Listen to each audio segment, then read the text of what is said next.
हर हर महादेव, जय शिव शंभू। दोस्तों, स्वागत है आप सभी का एक बार फिर से। इस साल 29 सितंबर 2023 से पितृपक्ष शुरू होगा, जो कि 14 अक्टूबर तक रहेंगे और ये 16 दिनों तक पितरों को समर्पित है। दोस्तों, श्राद्ध पक्ष को पितृपक्ष, श्राद्ध, कनागत आदि नामों से भी जाना जाता है। दोस्तों, इन दिनों पितरों की आत्मा की शांति के लिए श्राद्ध, तर्पण और पिंडदान किए जाते हैं। धार्मिक मान्यताओं के अनुसार पितृपक्ष के दौरान पूर्वजों का तर्पण श्राद्ध नहीं करने से पितृदोष लगता है।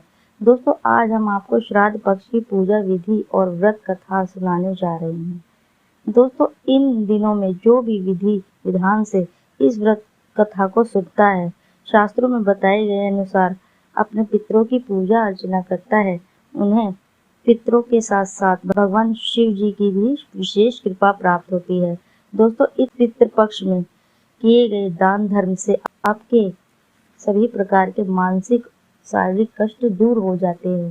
दोस्तों, श्राद्ध पक्ष अपने आप में विशेष महत्व रखते हैं, क्योंकि अगर आपके पितृ आपसे नाराज हों तो आपका कैसा भी कार्य हो वह बिल्कुल भी पूरा नहीं हो सकता। इसलिए आज की विशेष वीडियो को अंत तक जरूर देखिएगा, ताकि दोस्तों आप श्राद्ध से जुड़ी समस्त जानकारी प्राप्त कर सकें। परंतु दोस्तों, आप भी चाहते हैं कि भगवान शिव आपके जीवन में कृपा बरसाएं, तो वीडियो को लाइक करके चैनल को सब्सक्राइब करिएगा। साथ ही कमेंट बॉक्स में हर हर महादेव लिखना ना भूलें। दोस्तों, पितरों को प्रसन्न करने वाली पूजा विधि, श्राद्ध के उपाय और व्रत कथा जानेंगे। समस्त जानकारी दोस्तों, पितृपक्ष या श्राद्ध को सनातन धर्म में महत्वपूर्ण माना जाता है, जो 16 दिनों के अवधि की होती है। पितृपक्ष निरंतर 16 दिनों तक चलते हैं और यह ऐसी अवधि होती है जब हिंदू समुदाय के लोग अपने पूर्वजों के प्रति सम्मान व्यक्त करते हैं और उनसे प्रार्थना करते हैं। साधारण शब्दों में कहे तो हमारे पूर्वज जो हम अब हमारे बीच नहीं हैं, उनका तर्पण एवं श्राद्ध करने का समय। इस माध्यम से अपने पूर्वजों को याद करना और उनकी प्रति श्रद्धा प्रकट की जाती है। दोस्तों, साल 2023 में श्राद्ध पक्ष प्रारंभ होंगे 29 सितंबर शुक्रवार को पूर्णिमा तिथि और समाप्त होंगे 14 अक्टूबर शनिवार को सर्पित अमावस्या के दिन। इस बार सर्पित अमावस्या के दिन ही साल का दूसरा ग्रहण भी लगने वाला है। 29 सितंबर शुक्रवार को पूर्णिमा श्राद्ध रहेगा। 30 सितंबर शनिवार को तृतीय श्राद्ध रहेगा। 1 अक्टूबर रविवार को तृतीय श्राद्ध रहेगा। 2 अक्टूबर को चतुर्थी श्राद्ध और 3 अक्टूबर को मंगलवार के दिन पंचमी श्राद्ध रहेगा। 4 अक्टूबर बुधवार को षष्ठी श्राद्ध रहेगा। 5 अक्टूबर गुरुवार के दिन सप्तमी तिथि श्राद्ध रहेगा। 6 अक्टूबर शुक्रवार को अष्टमी तिथि श्राद्ध रहेगा। 7 अक्टूबर शनिवार को नवमी तिथि का श्राद्ध रहेगा। 8 अक्टूबर रविवार को दशमी तिथि का श्राद्ध रहेगा। 9 अक्टूबर सोमवार के दिन एकादशी का श्राद्ध रहेगा और 11 अक्टूबर बुधवार के दिन द्वादशी का श्राद्ध रहेगा। इसके साथ ही 12 अक्टूबर को त्रयोदशी तिथि का श्राद्ध रहेगा। 13 अक्टूबर शुक्रवार के दिन चतुर्थी का श्राद्ध और 14 अक्टूबर शनिवार के दिन सर्पित अमावस्या का श्राद्ध होगा और इसके साथ ही श्राद्ध पक्ष यानी पितृपक्ष की समाप्ति होगी। हमेशा पिंडदान या तर्पण श्राद्ध आदि कर्म पितृपक्ष के दिनों किसी भी योग्य ब्राह्मण से ही करवाना चाहिए। श्राद्ध क्रम में पूरी श्रद्धा से ब्राह्मणों को दान तो देना ही चाहिए, इसी के साथ किसी भी गरीब जरूरतमंद व्यक्ति की सहायता भी करनी चाहिए। यदि आप करते हैं तो इसका भी पितृपक्ष दिनों में बहुत ही पुण्य मिलता है। साथ ही साथ गाय, कुत्ते, कौवे आदि पशु पक्षी के लिए भी हर दिन भोजन का एक अंश जरूर डालना चाहिए। यदि संभव हो तो गंगा नदी के किनारे श्राद्ध जरूर कराना चाहिए। ऐसा करना यदि आप संभव ना हो तो घर पर भी इसे विधि विधान से कर सकते हैं। जिस दिन श्राद्ध हो उस दिन ब्राह्मणों को भोजन जरूर कराना चाहिए। भोजन के पश्चात अपनी क्षमता के अनुसार दान दक्षिणा भी देनी चाहिए।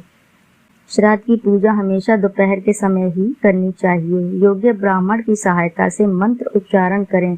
पूजा के बाद जल से तर्पण करें। इसके बाद जो जो भोग लगाया जा रहा है उसमें से गाय, कुत्ते, कौवे आदि का भी हिस्सा अलग कर देना चाहिए। इन्हें भोजन भाव के समय अपने पितरों का स्मरण करना चाहिए।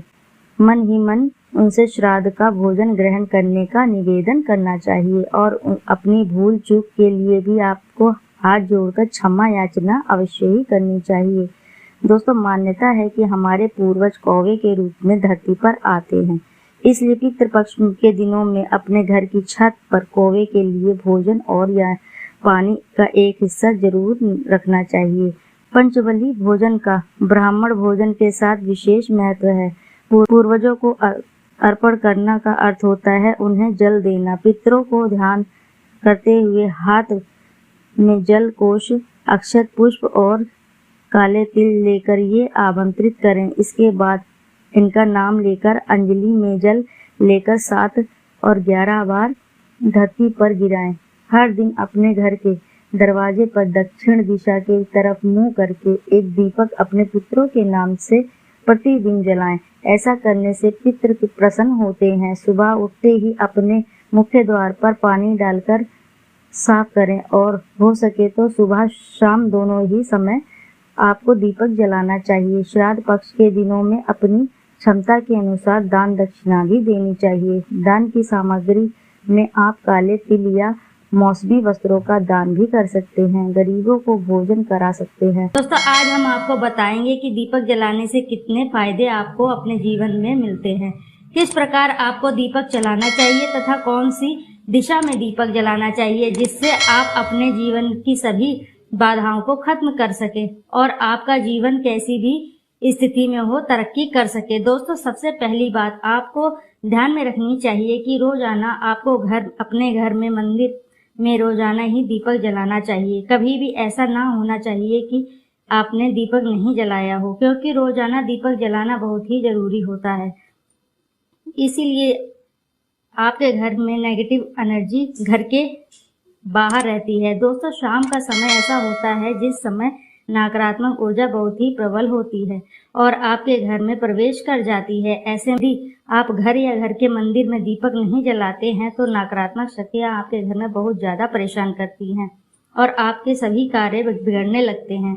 दोस्तों, जिस समय सूरज डूबने लगता है उसी समय आपको ये नकारात्मक ऊर्जा बहुत ही ज्यादा प्रबल हो जाती है। उसी समय आपका मुंह हाथ पैर धोकर दीपक जलाना चाहिए। यदि यह कार्य आप स्वयं नहीं कर सकते हैं तो कोई व्यक्ति ये कार्य आपके लिए कर सकता है। दोस्तों, जिस घर में बहुत सारे लोग बीमार रहते हैं या फिर बीमारी कभी भी ठीक नहीं होती है तो ये भी एक संकेत होता है कि आपके घर में नकारात्मक ऊर्जा का प्रभाव ज्यादा है, जो परेशानियों को, मुसीबतों को बहुत ही ज्यादा बढ़ा रही है।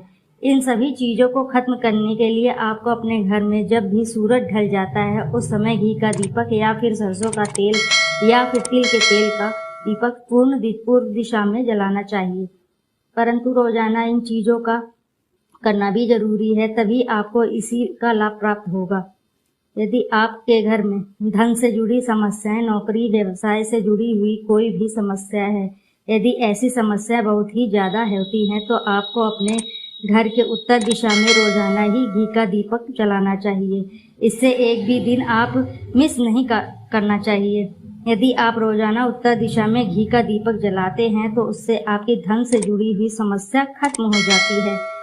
जिन लोगों को नौकरी नहीं मिलती है उन लोगों को नौकरी मिल जाती है और अगर वही व्यक्ति जिसको परेशानी है वही अगर रोज दीपक जलाए तो इससे मिलने वाले फल और भी ज्यादा हो जाते हैं। शाम को समय घी का दीपक या फिर तेल का दीपक बहुत ही जरूरी होता है। कभी भी इन चीजों को नजरअंदाज नहीं किया जाना चाहिए, क्योंकि इन्हीं से आपके जीवन में परेशानियां बढ़ जाती है और आपको मुसीबतों का सामना करना पड़ सकता है।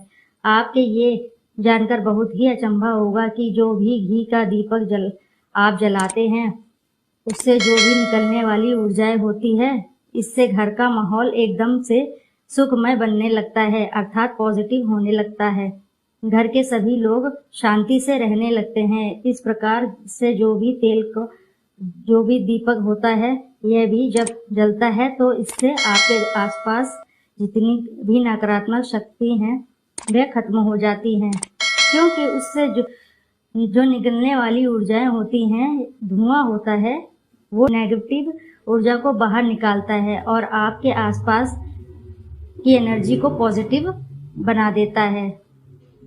तो बहुत ही ज़रूरी चीज़ है, शाम के समय कभी भी आप इन चीज़ों को आप कभी भी मिस ना करें, तभी आप अपने जीवन में सफलता प्राप्त कर सकते हैं और इसी के साथ आप जितनी भी मनोकामनाएं हैं वह भी पूर्ण हो जाती हैं।